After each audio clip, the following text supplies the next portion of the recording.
Hello, everyone. Welcome back to this episode of Beyond the Barclay with me, Jez Davies. This week I'm joined with Rob Ward. How are you, Rob? Hi, Jez. Hi, everyone. Yeah, I'm fine, thank you. Good. And if you'd just like to introduce yourself, Rob, where you're from, what you do for a living, etc.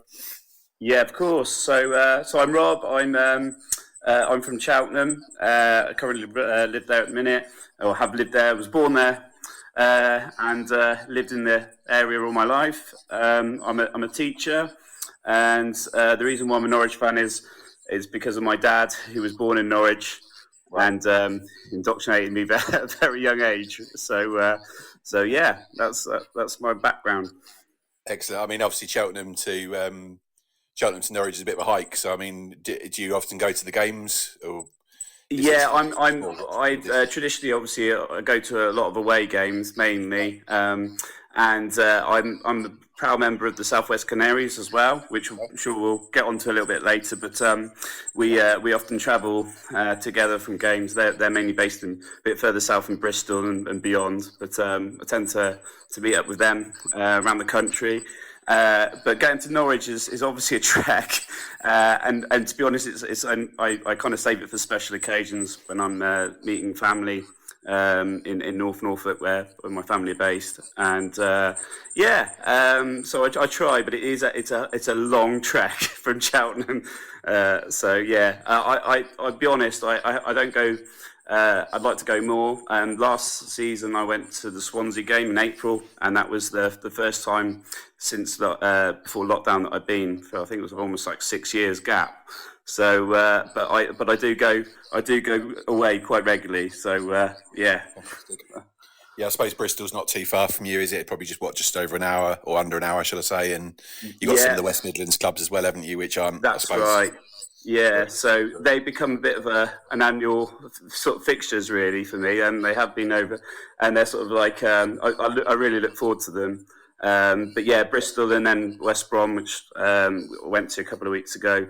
They're my main local ones, and seems to be regular haunts over the years.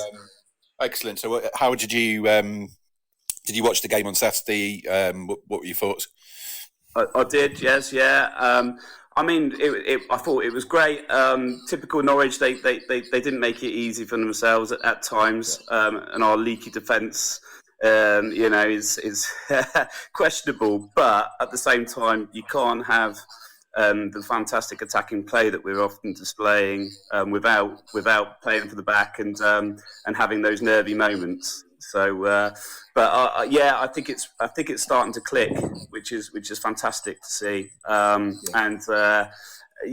thought we coped with it. There was a bit nervy in the second half. I thought until we, in fact, made the subs. I thought the subs really helped us, which compared to previous regimes hasn't always been the case. So that's a massive positive going forward. No, I completely agree. And excuse me. He's going to kill me for mentioning him, but a good mate of mine, Stuart, messaged me today and he went, "Why are you banging on about Anti-Sinach? He's not that good."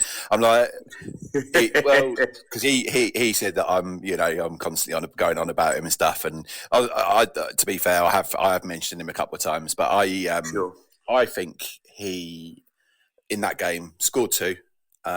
Yes, both relative tap-ins. I mean, the first one he's done really well to juggle it and then volley it, take it first time on the volley. But he's assisted Macondes in a very unselfish way. Yes, and I don't know if you know, it was great. And I don't know if you would have done because you were watching it on TV, but he blocked Carlton Morris's shot at 2-2. So if Morris had scored that.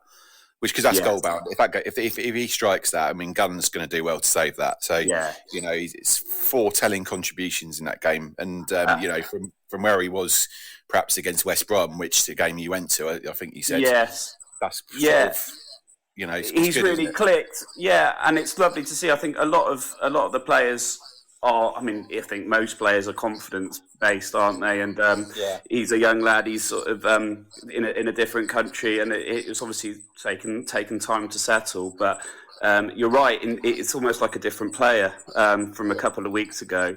And I thought actually, the first goal was a great finish.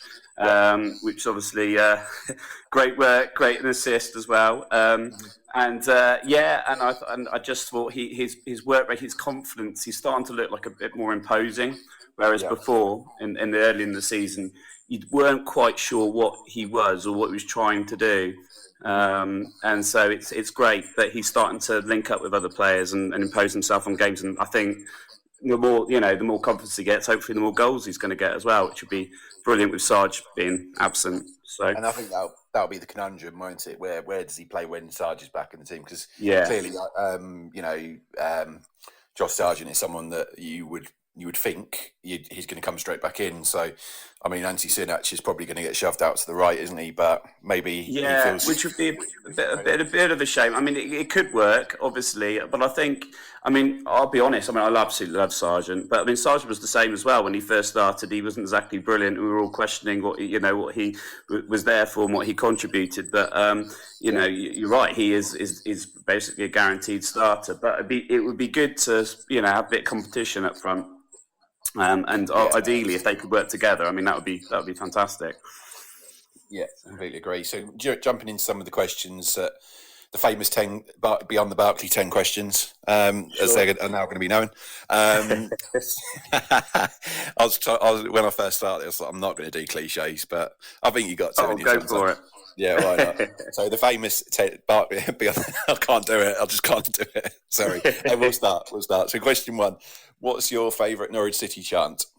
Okay, so it has to be on the ball City, I do remember my dad when I was very young, almost singing it before I went to bed, and before I knew it, I would be able to recite it fully.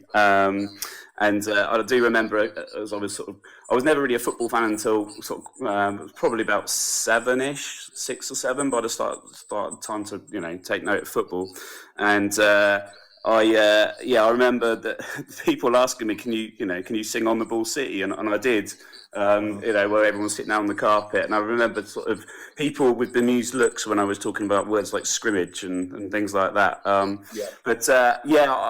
It's just such an evocative song, and very special. Obviously, whether it's the oldest football chant or not, or whether you count the Pompey chimes, I don't know, but I think it's very special, and I absolutely adore shouting it out, bowing it out at away grounds around the country, especially when it's the first rendition when the players come out. I think it's wonderful, and it will never fail to move me, really. So I guess that one. But I was also thinking about the fun chants where Paul McVeigh, the across the building, he'll score despite your lack of height one. I've fond memories of that. And I also randomly, I don't know about you, but I have some random songs sometimes pop into my head, and for some reason I've had the Victor Segura one, sort of Class for Pass coming back, which you'll have to remind me of vintage that one. Will remember that, I'm sure. I was going to say you'll have to. I do remember Victor Segura, but you'll have to remind me of his tune. I can't it was a bit like Victor Segura, Victor Segura, la la la la la la la. It's basically it, but it was. I don't think it really scans very well either, but it's certainly memorable for me. But I think we're quite lucky, and to have a unique football song that isn't generic is very special, really. Yeah, agreed. Yeah, there's not many clubs that can say that, is there? I think there's not at all. No. There is some clubs that, and I think other football fans as well. It's an odd one because obviously I'm already there at the way ground, but they must go with it. They must sort of recognise it, and it's very unique. No, I think so, and I think it's something we've discussed previously. I think, I agree with you. I think, how can you not say On the Ball City when that question's asked? I think it's a very special song, and a song that I've sung many a night out in and around Hertfordshire, and there's people probably waking up at 1 o'clock in the morning wondering why this bloke singing On the Ball City, and what does that mean? When, walking through the streets of Hatfield and Hitchin, me singing that. It's like, that's right. Well, I can mirror that. few times around Cheltenham, but when I was growing up around the town of Tewkesbury, which is where I spent most of my time there. Certainly when I was of legal drinking age, certainly it definitely got a few blasts down the high street. So to the news looks as well. Did you go to Tewkesbury Academy? I did, yeah. Tewkesbury School, so, Funnily enough, I don't know if you listened to the last episode with Adam, but the Luton fan, but we discussed Tewkesbury Academy because we went, and I think I messaged you about this. When we first were getting in touch, and we went on a stag weekend a couple of weekends ago to Cheltenham, and ended up at Tewkesbury Academy on the Friday night playing football. Brilliant, brilliant. Was that on one of the AstroTurf pitches by the? No, so that was in the indoor. The indoor bit.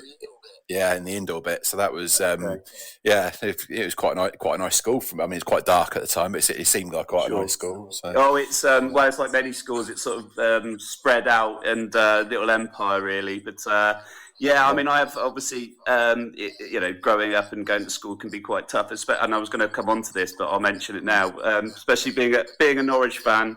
In the middle of Gloucestershire, it's obviously quite tough growing up. I don't know if you've obviously if you're from Norfolk, I think, then you might have had a sort of different experience. But it was quite. It was you stand out with a yellow shirt on amongst all the Man U and Liverpool shirts, etc. But I had the benefit of growing up in Norfolk and moving away for university and never going home again. But right. I see. Fondly follow the club, but of course. So who has been the most underrated player in Norwich City history? Like I said in the chat, a few down the years. But I think I'm slightly older than you, but not by much, I don't think. But so I'm 42. So right. I first went to my game in '91, which was at Villa Park, and I looked. I love to be able to tell you that I recited it by memory, but I looked at the squad earlier, and there were some of the heroes in a couple of years' time. So. I think Chris Sutton was playing possibly, but then Goss.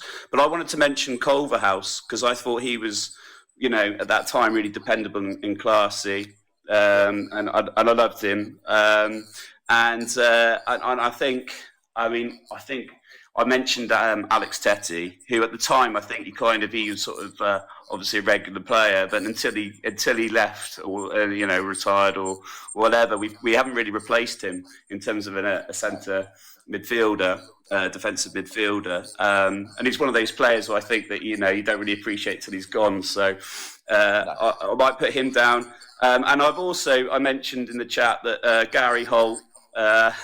Three lungs or whatever he was called, with his engine, and he just didn't stop running. And for the Worthington era, he was an essential ingredient with that. So I'll go with those three. Yeah, I think they're all good shouts. I think Culverhouse, who you mentioned, has just taken over as manager at St Albans in Hertfordshire.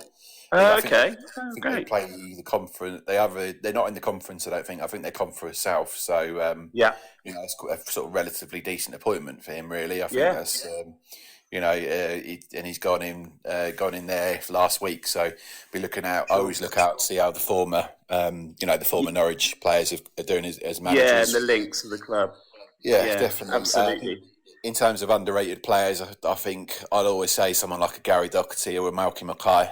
Players that are much maligned, but were big sort of figureheads in the teams that we played. I think Gary Doherty in that sort of first Premier League season, we're seeing a bit of a sort of a donkey, I suppose, in some respects. But actually, the Ginger Pele, I believe. Ginger Pele, indeed. Yeah. And, he's big in Luton as well, Gary Doherty. But he was. I feel that he sometimes kept us in those games, especially towards the end of the season. Didn't do so badly in the Championship either in those first few seasons back. But and am I right in saying that he played up front at times? Is that right? I can't remember. And I think we had a utility player, and he. Yeah, he did. I remember him. I think he played up front when we played against Newcastle that first season. That's right. Yeah. That's the night they were talking about Wayne Rooney going from Everton to Newcastle, and then Man United then gazumped the deal at the last minute, didn't they? That's right. Yeah, yeah. Whole time before the game talking about that. Okay. Did you go? Were you at that game, or did you go to that game, Jez? No, far too far away from me. That was at Newcastle. That one. Okay. Yeah. No, because I think I went to Newcastle that season, but it was in the cup, and being a teacher, I was able to get off half term, and I managed. The only time I've been to Newcastle, that was also in the Green Lotus kit. I just remember, I think Huckabee scored, but I know we lost. So, but yeah. So no, I remember that. I think it was not the only time I've ever been to watch Norwich Newcastle, should I say? Newcastle Norwich was the same day that sadly Mwamba had his heart attack. Oh gosh! So that was we were standing in a casino in Newcastle watching that game before going to watch the Newcastle game, and so it's just so funny the things you remember, isn't it? No, absolutely. Well, it's and the people you meet, etc. On the way. Yeah, that's right. So, which away ground is the toughest for Norwich fans? Okay, so being Cheltenham based or Tewkesbury based, I've been to a lot of Midlands clubs, and especially in the mid '90s when we were unfortunately relegated in '95. We played Wolves the following season, and it was it was absolutely carnage. This was before the Muscat injury, famous tackle on Bellamy, but we were playing in the famous blue tartan kit, and we won 2-0, and I remember someone saying to my dad, they were waiting for us outside, and I was about 12, 13 at the time, I was a bit naive, and boy were they waiting for us. It was pretty horrible, to be honest. We obviously managed to survive, and luckily we got a police sort of escort back to the car, but a lot of people didn't, and there was a lot of bashed up Norwich fans, unfortunately, and it's never really been a happy hunting ground for us. So I think for me personally, that's a tough ground. And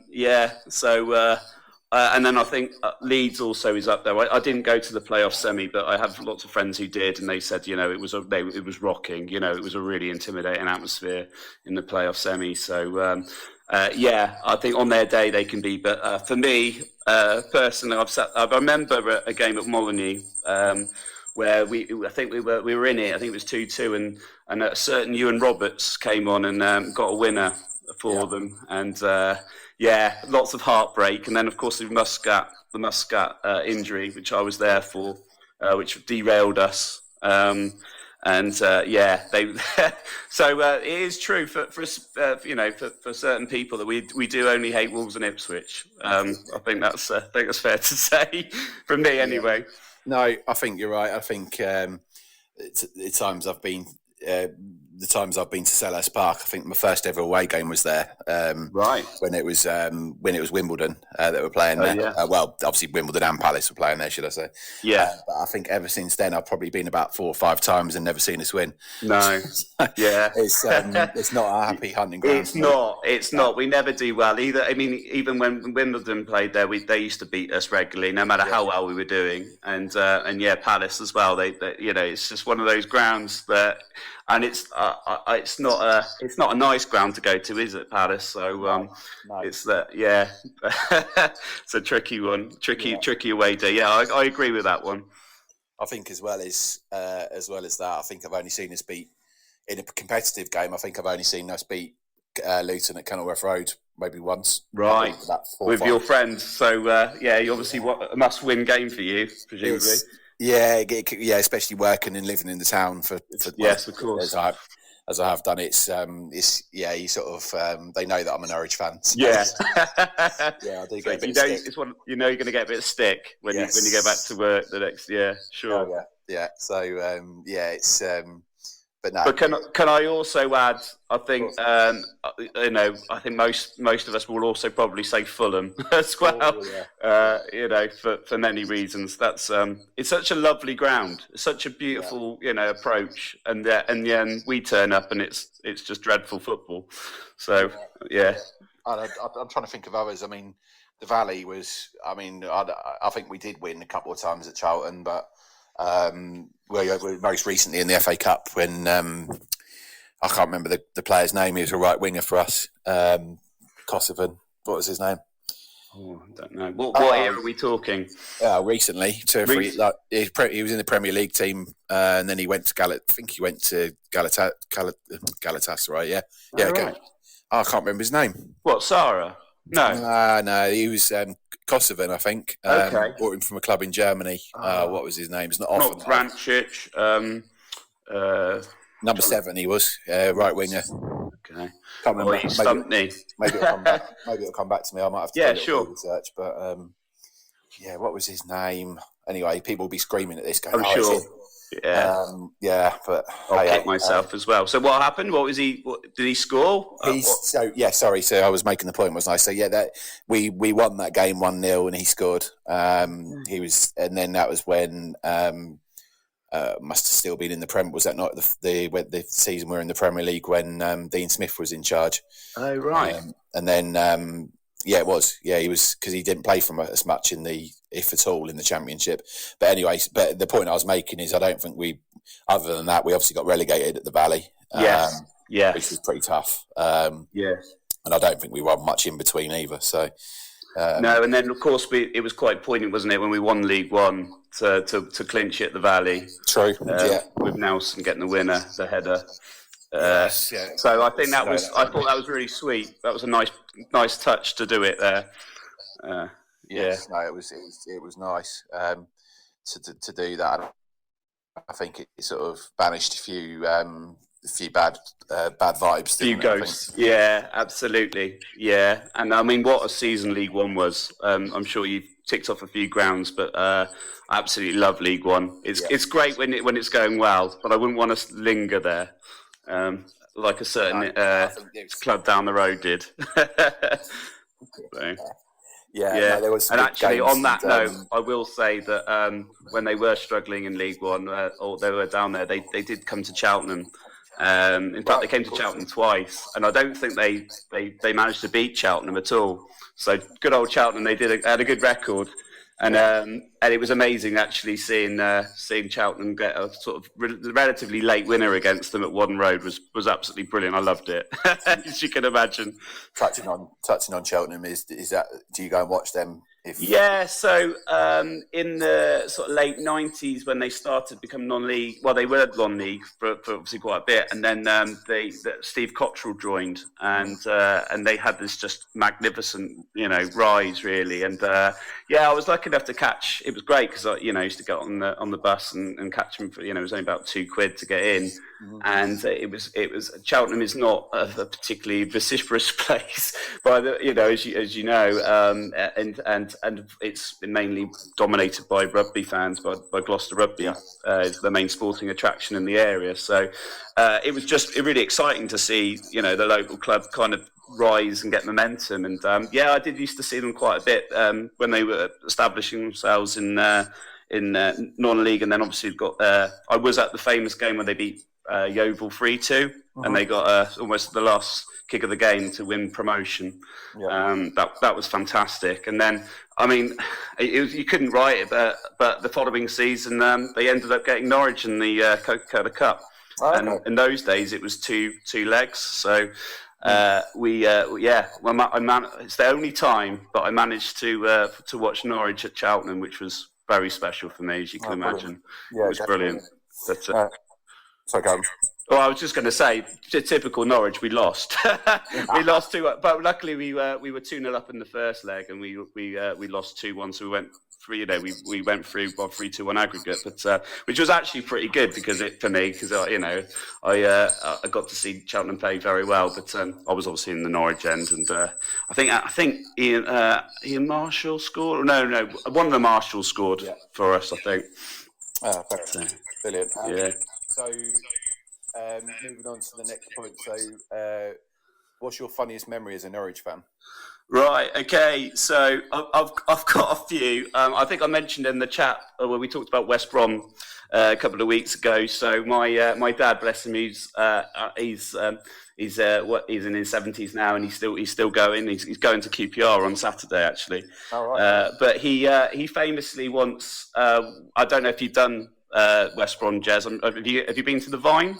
Yeah, well, not the Vine. We went to, I think there's one a little bit further down the road from the Vine, which similar sort of concept. Similar concept, yeah. A few curries and a few beers. Well, we definitely sampled the local ales, and anyway, we finally walked to the turnstiles, and suddenly Dad realised that he didn't have his ticket, and you could almost hear the teams coming out. So he managed to run all the way back to the car by the Vine, which Norwich fans all know is a bit of a trek, and somehow sprint all the way back again. I think we missed, I don't know, maybe a couple of minutes, or maybe even just saw them coming out. But anyway, it was a phenomenal achievement, and that was good to wind him up about that recently.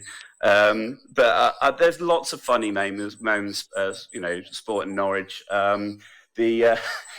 Birmingham is also a tricky ground and a place I've been to quite regularly. And I remember we managed to not normally a happy hunting ground for Norwich, but we managed to win there in the 90s. I think Neil Adams scored the winner, and as we were coming out the ground, it's not a place where you want to sort of admit you're a Norwich fan, especially after a win. And as we were walking out of the ground slowly and meeting all the Birmingham fans, going back to the car, there was a young lad, bless him, who was obviously a Birmingham fan, and he didn't know where he was going. He just smacked himself straight into a lamppost, which was generally quite funny. But the dad was like, if anyone's laughing at that, you're a Norwich fan, you have to answer to me. And it was just one of those awkward moments where it was so funny, but you couldn't really enjoy it until you got back safely down the road. So little moments like that. And then I think I also mentioned, in terms of football, I mean, I remember Stockport at Carrow Road, the player, he took about 2 or 3 attempts to throw the ball in, and he just couldn't throw the ball in. That was quite funny. And then I think in terms of dark humour, of which there are obviously many moments supporting Norwich, a dark moment was when we played Wolves. We were at Molineux and we were dreadful. I think we were in the red Flyby kit. It was that sort of era, sort of 2007 era, and we didn't have a touch. We were just dreadful the whole game, and it was sort of normally, Wolves are very vociferous, but I mean they were so bored by the fact that we were so rubbish that it was actually quite a nice atmosphere for a change. But we had our first shot in our injury time, and it went out. It went out for a throw-in. It was that bad. So yeah, that was a funny moment. But I think as you know, when it's not necessarily the football, is it? It's the people you meet on the way or the circumstances that make it memorable. So no, definitely. I think there's been a few for me. Is the infamous Daniel Farke wink. Against Ipswich, which that was wonderful. It just Paul Lambert and Matt Gill had lost their heads, hadn't they? And then you just saw the sly wig, and he did it straight to the camera as well. He absolutely knew what he was doing. He did. He knew what he was doing. I think when Marco, we had a lot in that season. It just seemed to be a bit banter central that season. Was Marco Stiepermann cleaning Farke. I think it was Daniel Farke's car. Yeah. He must have lost a bet or something. It was all of the stuff about Hernandez liking the slot machines and like shopping at Argos. Absolutely. I think, and actually, I've got a programme of from the Ipswich game where bless them. I think Argos said, "We love you too, now," and I thought that was a nice touch. Yeah, definitely. I think the one that I was thinking about for this was when, I don't know if you remember, but when we went to Crewe Alexandra in when was it now? This was when we won the championship, when we had Ewan Roberts and Darren Huckabee. 2003-04, Yeah, and it was, I think Fleming scored and Roberts scored, and they both did the Shefki Kuchi celebration, the sort of the forward flop celebration. That's right, yeah. Which I thought was pretty hilarious, to be honest. And I believe that was Ewan's last goal for us, wasn't it? So yes, it was, because he unfortunately left. He didn't get a chance to play in the Premier League, did he? Which was very unfortunate. Yes, it was. He could have been useful, couldn't he? I think so. I think it would have been nice to have seen what he could have done, but there obviously would have been a decision made there that he, for whatever reason, they didn't feel it was him and Malky, wasn't it? Malky Mackay. That's right. Yeah. And again, I remember at the time thinking, well, both of them would have been really useful, but then again, you don't know whether they'd have been found out in the Premiership, so it was good to end on a high, I suppose. Yeah, I think so. Them. So, which youth players should get more first team opportunities? I mean, I've mentioned that. I think we've mentioned the defence already, haven't we? Being a bit suspect at times, and again, like we were sort of, doubting Cernak. I have to say that Duffy's been pretty good recently, and I've really enjoyed his sort of forward runs and him getting forward, and obviously the goal he got against Preston, last month or so ago was fantastic. But I would like to see more of Jayden Warner and Brad Hills. I'd like, I think it would be nice to bed them in, but I do trust, I know it's a cliche, but I do trust the process. So if they're not ready, then fair enough. But it would have been, it'd be nice to see them get their opportunity and hopefully take it. So I think Brad Hills has gone over Warner in terms of pecking order. Quite clearly has gone over him, isn't he? Because he's on the bench ahead of him. But Warner, I think, the times I've watched him, I just think he's superb. I can't see why. Maybe, as you say, maybe he's not there, ready to play Championship football yet. But I think someone said he's out of contract at the end of this year as well. So it'll be interesting to see what they do with him. It will be interesting. I mean, I'd like to see the young players given a chance, and sometimes it is interesting with obviously like people like Barley Mumba who went and hasn't really done it, for Plymouth. He did when I went to see him against when they smashed us 6-2. He was brilliant. It's interesting. It's the timing of it, of where you take that risk, whether you take them on or you let them go. But those were the two. But I know we've got a few young players in the under 21s who are looking pretty good. I think there's a forward player who's banging them in, hopefully. So there's always players, isn't there, with Norwich, just hopefully waiting in the wings to come through. Yeah, I think so. And it's, when the club are very good, I think, or at least have been over the last 3 or 4 years, of knowing when these players are ready to take to the pitch and not taking too long to do it and not doing it too soon. It's going to be damaging to their career. Yeah. And I think, a lot of people were saying about why aren't they playing Archie Mayer instead of George Long, and it's like, well, the club have probably thought, well, Mayer isn't quite there yet. He's not quite ready. And I mean, it was frustrating because I'd have been better than Long in goal, to be honest. But I mean, having said that, I mean, he does bring experience, and and he did make a few good saves, but I mean that game against Cardiff when unfortunately the run started where we lost 3 on the spin. Everything just seemed to. Anything, I mean, Millwall fan said this, didn't it? Anything that goes anywhere near the goal just goes in. It would be nice to see Mayer have a go as well, and that's why I was hoping for maybe a more gentler cup run than Brighton at home would have given some of these players a chance. But Yeah, I think we'll probably put a decent team out against Brighton. I think we've got to. It's a good test, isn't it? Yeah, it's a brilliant test. I mean, I'm a bit of I think my dad's pessimism's coming through. I think it's going to be very tough for us, but it will be a good sort of signal where we are. And hopefully they'll, if they play a strong team, then we get, and we do it. It'll be brilliant, wouldn't it? Definitely. So moving on, what's the worst refereeing decision you've seen go against Norwich? Okay, so there's one. I was talking to my dad about this the other day. There's one that just I've never got over it, Jez. It's it's the game we got relegated against Leeds in '95 at Carrow Road, and I was there that day, and we were.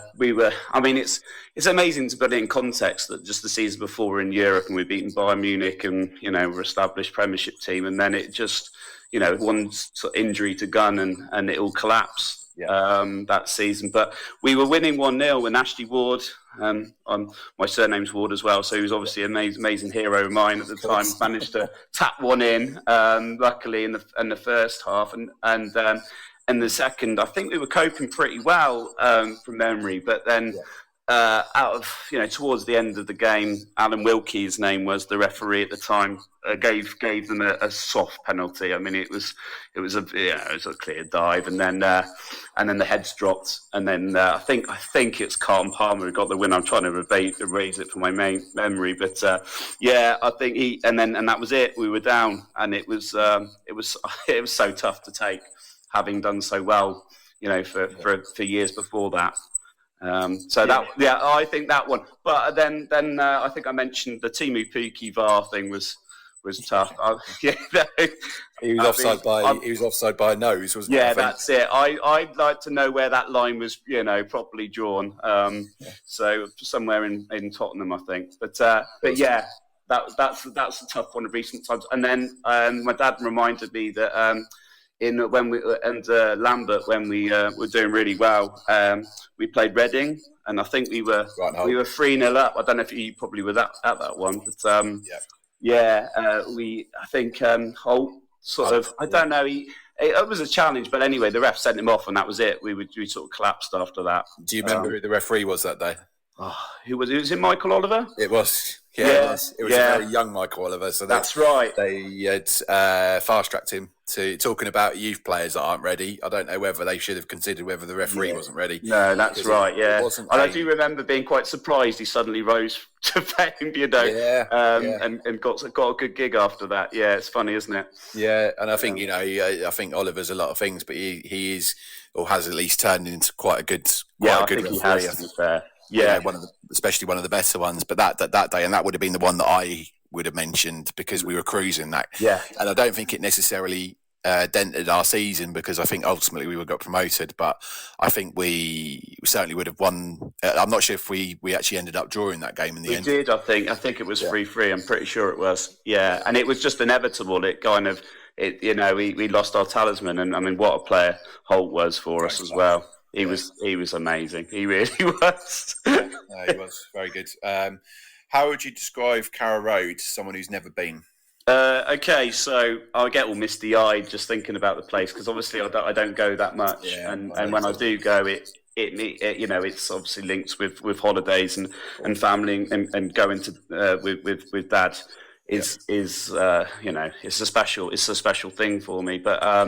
I just love the fact that it is so central into the city, and as you arrive on train, you see the Barclay appear, and it's easy to approach on train because a lot of grounds now are out of the sticks, or they're soulless places. A lot of them, and they're difficult to get to, and obviously Norwich itself is for away fans is difficult to get to in terms of distance. But once you're there, I mean, you've got the whole city to explore, and I love the fact that you can see it as you approach from Norwich, the centre, and you walk through to on Riverside or wherever, or on Elm Hill, and you drop down. I love it, and I love the old fashion lights, and I love the fact that when you're in the South Stand and even in the Barclay at the top, which is often where I end up with Dad sometimes, the upper Barclay, you can see the cityscape, if you like, and the outlines of the buildings and the cathedral. I just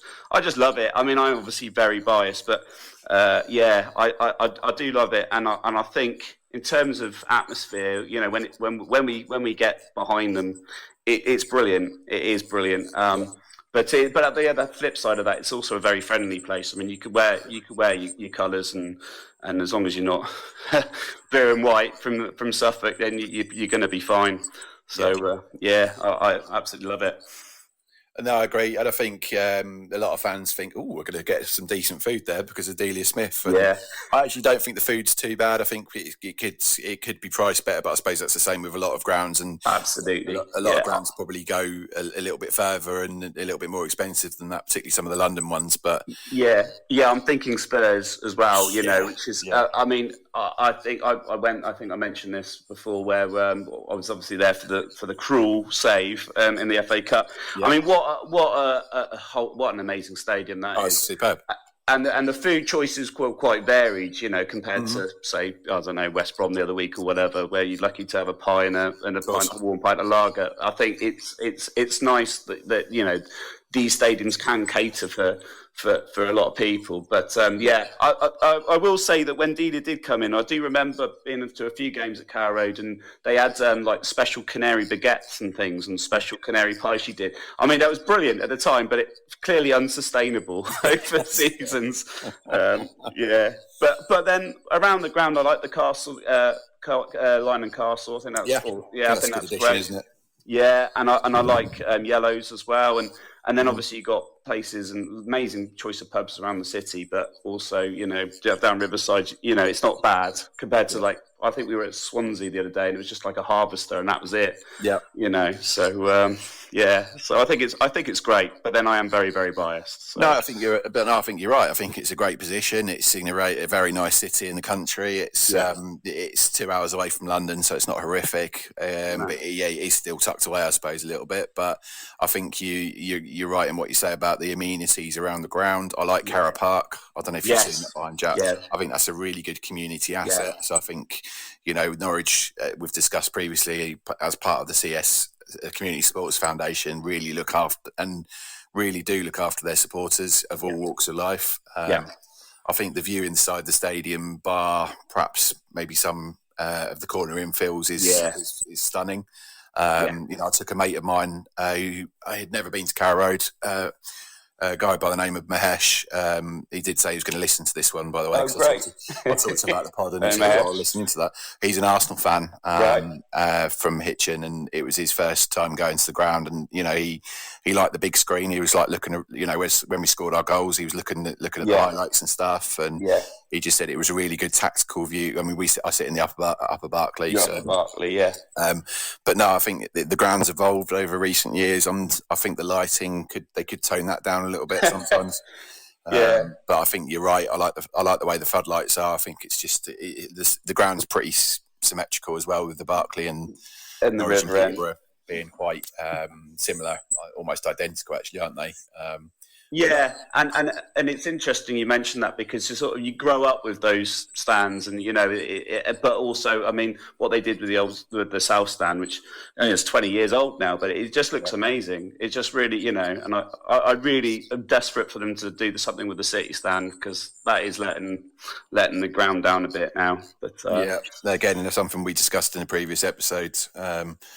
I can't remember which one it was now, a couple of weeks ago, was what we would do if we were to increase that City Stand. And I think it was Matt actually last week, and we were saying, well, could they build over the current Carrow Road and have a tunnel where the player, have a player's entrance there? Villa do that. Yes, that's right. And then the second tier could go above the road there, and you could almost have the entrance on Cobblends Avenue then.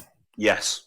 That'd probably be the step forward. The way forward. They've got to. I mean, I think it's a tricky one, isn't it? Because it's good that the ground's often full, and but I think the fan base of Norfolk, is a county club, isn't it? Of Norfolk, there is, and when we're doing well, there is the desire. I definitely think we could push plus 30 quite easily.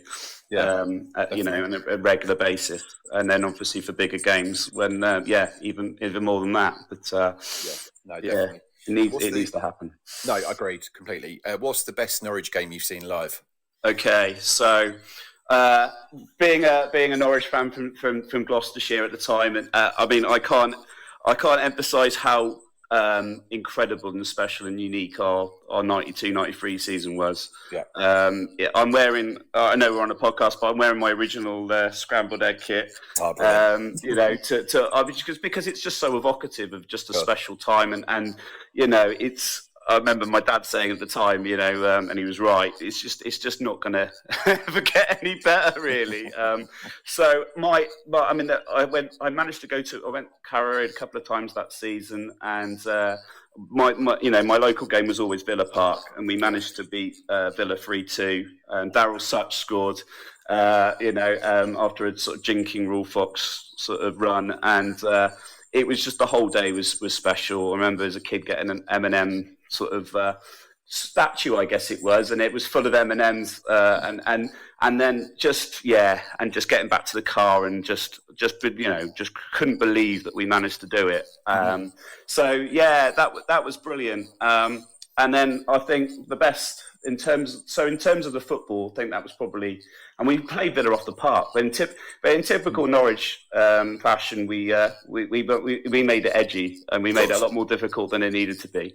But yeah, and I think my favourite recent game is obviously Wembley, which was so special, with family, friends, and my dad's best mate and his son, who's slightly younger than me, and Chris. And Dave, they were there with us, and we went down with the Southwest Canaries.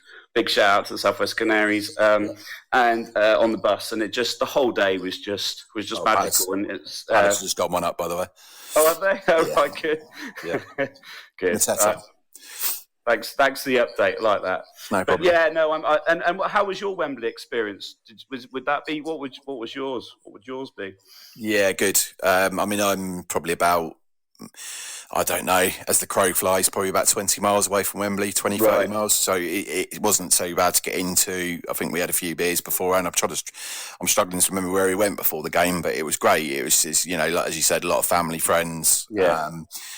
The first 10, 15 minutes, we blew them away a little bit, really, didn't we? But we did. It was very Norwich. It was just like you'd had to, I remember at half time, we were still, sort of seasoned fans. You're thinking we're going to throw this away or they'll get one back, but they just didn't, did they? They just. No.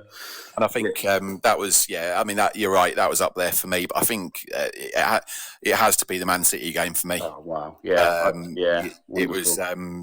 I again mentioned it with Chris Gorham the other week. It was, I think Rodri scored in the 86th, 87th minute, and it was then, we were clinging on a little bit towards the end. It was chance after chance for Man City, but as soon as that final whistle went, the roof came off. I remember I watched it on Sky, and it was loud. I mean, I've known Carrow Road loud a few times, but I believe that was up there, and I believe Ipswich last season I didn't go was also very loud as well. That was a great atmosphere. Yeah, it was just sort of a bit nostalgic, that one, really, in terms of, that's probably a sly little dig at them there because of the fact that we hadn't played him for so long. But, sure. And the fact they've just gone 1-0 down as well, which is brilliant. Good old Palace, nice. Yeah, definitely. No, I think the games there were very special. And just moving on then. So, what's the biggest lesson Norwich should learn from past promotion campaigns? I think I've been dwelling on this one as well. I think it's a difficult balance between, we were talking about, bedding in the youth and sort of taking risks on and managing players and obviously, getting the right ones in and replacing them. I think before we've had previous campaigns where we've been, we mentioned Malky and Ewan not having a chance, but in the flip side of that, we definitely give players the chance that maybe perhaps we should have been a bit more ruthless with. Yeah. But because it's so exciting, it's generally, I'm really enjoying this season, I have to say, much so than the last few. And you can buy into what we're trying to do, and so I think it's great that players like Cernak have started to kind of play well. Macondes, I think, has been brilliant recently. What a find he was. Yeah, absolutely. Yeah, and it's starting to click. And so I'll tell you what. I think if we did go up right now, I think we've got to hold on to signs, because you can't do an Emi Buendia. You got to try and get the contract or give him another opportunity to show us what he could do at the top level. I agree. I think we've kind of got a bit of leeway, I suppose, with signs, haven't we? Because I think the Buendia thing was he'd already given us a Premier League season. He'd already said, yeah. And then he then equally stayed with us in that championship season. So I think with that one we kind of didn't really have much of a choice in terms of going, well, you've said you've done what you said you were going to do. Here's your big move. Whereas Signs, yes, he's been great this season, and we could cash in if we wanted to. And if a big offer came in, then I think we probably would do that. But I think you're right. I think he deserves an opportunity to have a crack at the Premier League. Yeah. Equally, we as Norwich and as Norwich fans, and probably as a club, I think we deserve to see what what he can do in a Norwich shirt at the highest level. I'd be very excited to see that. I mean, I've just been astounded by just, how amazing he's been, I mean, he was brilliant last season at times. I remember I was at Bristol Rovers in the Cup and he came on and he was sort of warming up, and I think the lad by me, he goes to a lot of games, or to pretty much every away game. We started the Paella chant, and I remember it was a freezing night, and I just remember, it's just, I remember little moments like that, and he's just, it's the movement with signs as well, isn't it? And the tucking in on the touchline and knowing when to go and make those runs, it's just almost unplayable. So I guess that, but I'd also, when it doesn't go well, I think Norwich fans are pretty patient. We know where we are in the football pyramid, and I think but I still regret sacking Farker after that Brentford game. I thought what if we had we held on to him, and the players were so up for it that day. It was such an odd thing. I actually saw Delia before that game, and I remember her being, normally she's so lovely and happy, and she knew. So it must have been odd for him, for Farker, but so I just think if it doesn't go well, have a plan B, or with the same staff, trying to think of the different options. But it's as Ipswich are proving, it is so difficult. It's so difficult. You got to spend the money, haven't you? But I think you've got to spend the money in the right way. And I think sometimes clubs are, it's critical of someone like an Ipswich that have just gone and Forest a few seasons ago and just gone, right, there's 100 or the one, isn't it? 110 million on 14 players or whatever it was, and could they have spent that money on maybe 7 or 8 players that might have actually of higher quality? Yeah. And sometimes it doesn't necessarily work like that, does it? But that might have been the better idea. It doesn't, and of course you're competing against these multi-billion-pound squads. So I mean, it is so it's tricky, isn't it? I mean, even the teams that have been there, you think we should be beating them, but there is no real right. There is no real right to beat anyone in the Premiership. No, absolutely. So it does become increasingly difficult, but I trust the process. I trust the board. I think Antonio. I think we hopefully can spend a bit more money if we do go up and build on it. That would be brilliant. Definitely. So just finally, then, Rob, which Norwich player has been the biggest surprise this season? Well, currently after the Luton game, I'd probably say season.It. But I was at Oxford at the start of the season, and I have to say that was one of the worst performances I've seen Norwich ever put out. Obviously rocked by Johnny Rowe not turning up, which obviously didn't happen. But the transformation when we have our full squad is brilliant. I'll go with. I'll go with possible. Well, I've got 2 really. I think Nunes is just been brilliant and kicked on and has been that little engine and just been essential. And again, when he came on against Luton, we just looked so calm and assured. He was looking for the ball all the time, and he was able to kind of link up the midfield with the sort of forward runs of Signs and Onal, which was brilliant. But also Cannon Fisher for me. I think he's been absolutely phenomenal. What a talent! What a talent! Agreed. And I think he. Oh, hang on, 2-0. Hey! No, good save. Oh, good save by Norwich, which was a Don't do that.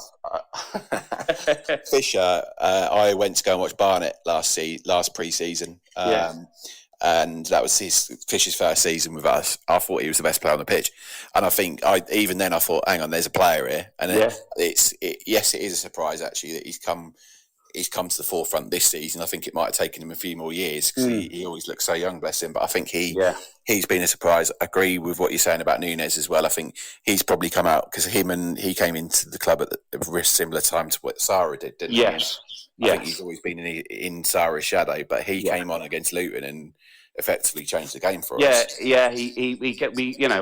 How fantastic is it to have someone to come in and to just, like I said, sort of reassure the squad, and you just know you're comfortable when he has the ball. You just, you're not worried, and I think it's great that he's come back. And And I think it's so much to be positive about. And I think, we might not go up, we probably won't, we might not make the playoffs, but I think we're going to be there and thereabouts, and hopefully show some sort of progression going forward. That's what I want. Yeah, agreed. And I think, if for me this season's whatever happens, and then next season's the one where we can go out and attack it a little bit. Yes. I think all sorts of records could be broken next year. If you want my honest opinion, I think the fact that we've scored 4 wins we've had at Carrow Road, 4-1, 4-0, 4-2, and 6-1. Yeah. It just says everything you need to know about that football team. I think you're right, and isn't it exciting? Just as an away fan though, I could do with a few more wins on the road. I haven't seen us win yet, so that'd be good as well. Yeah, definitely. Well, thank you, Rob. Thanks. I think you said about the Southwest Canaries.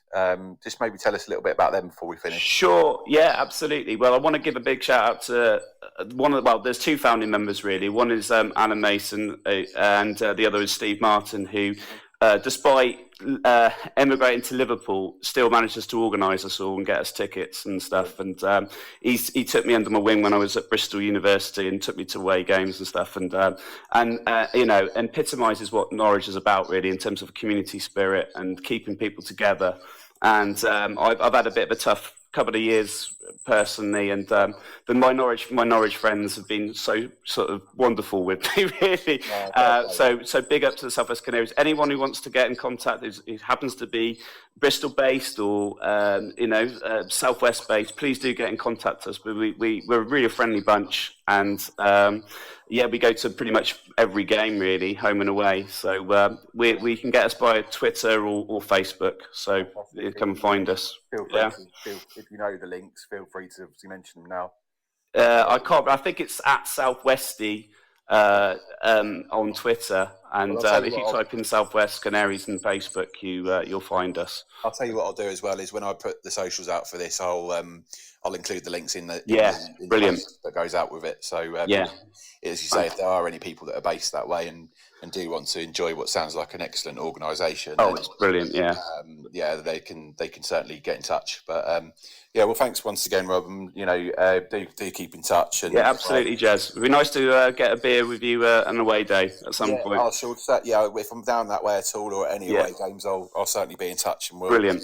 Yeah, let's do that. That sounds like a really good idea. And no, 100%. So and obviously for everyone else listening, do follow us on all of our social channels as well. We are on Facebook, Instagram, and X. You can email the show at beyond.the.Barclay@outlook.com, and look forward to speaking to everyone.